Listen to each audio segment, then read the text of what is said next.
যতক্ষণ পর্যন্ত আল্লাহ তৌফিক দিবে, আসুন্নাহ ফাউন্ডেশন থেকে আমরা প্রত্যেকটা প্রজেক্ট ঘোষণা করার সময় আল্লাহর খাজানার দিকে তাকায়, আল্লাহর উপর ভরসা করে আমরা ঘোষণা দিই। 350 মেট্রিক টন খাবারের অর্ডার যখন করেছি তখন 3.5 টাকাও ফান্ডে নেই এই পারপাস। আগের বছরে কিছু টাকা আছে, এই বছরের নতুন 3.5 টাকাও আসে, অর্থাৎ এখন আমরা ঘোষণাই করি নাই। এই বন্যা কেন্দ্রিক কোন ঘোষণার আগে অলরেডি আমাদের প্রসেসিং এর জন্য অর্ডার দিয়ে ফেলছে আল্লাহর ভরসা করে। এরপর আল্লাহ তাআলা আমাদেরকে নিরাশ করেন না, হয়ে যেতে থাকে।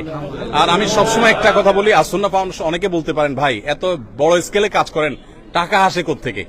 আপনারা অবাক হবেন যে গত 24 ঘন্টায় 3 লক্ষের বেশি ডিলিংস হয়েছে, অর্থাৎ 3 লক্ষের বেশি ট্রানজাকশন হয়েছে।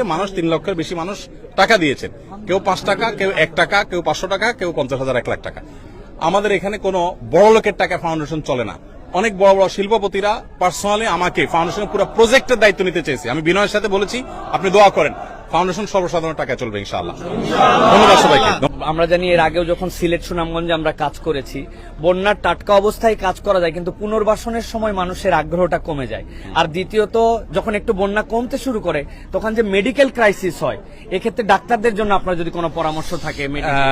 মেডিকেল টিম আমরা ইনশাআল্লাহ গঠন করব, আমাদের প্ল্যান আছে, আর অনেকে করছেন, সেগুলো তারা করবেনই। আর এর বাইরে যেটা আছে সেটা হলো পুনর্বাসনের জন্য আমরা এবছর প্ল্যান করেছি, নিয়ত করেছি। আমাদের কাছে ফান্ড যদি আল্লাহ মিলাই দেন পুরাটা, আমরা 4000 ঘর পুনর্বাসন করবো ইনশাআল্লাহ, যাদের ঘর হারা হয়ে যাবে তাদের জন্য। আর এমনিতে আলহামদুলিল্লাহ ত্রাণ তো চলবেই। ত্রাণ যেটা আছে এটা কোথায় গিয়ে ঠেকবে আমরা নিজেরাও জানি না। যতটুকু প্রয়োজন হবে আর যত